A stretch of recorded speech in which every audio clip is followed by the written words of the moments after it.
A pensare male si fa peccato, ma spesso ci si prende.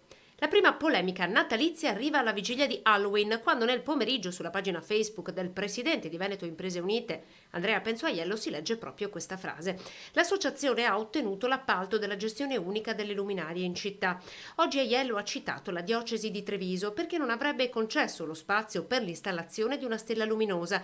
Allega la foto che richiamasse la natività tra il battistero e la chiesa. Nessun intralcio per i fedeli, nessuna spesa per la diocesi, poiché veniva completamente pagata dalle imprese partecipanti al progetto, si legge nel post.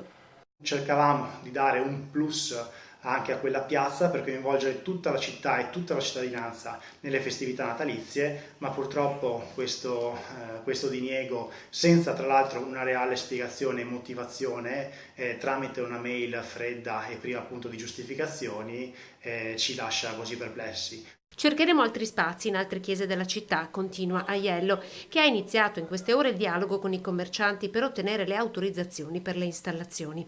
Ad annunciare l'assegnazione ad un unico soggetto della gestione del Natale in città era stato il vice sindaco Andrea De Checchi ai nostri microfoni proprio pochi giorni fa. Una decisione, aveva detto, esito di un confronto con il tavolo del commercio e che renderà più uniforme l'illuminazione natalizia della città.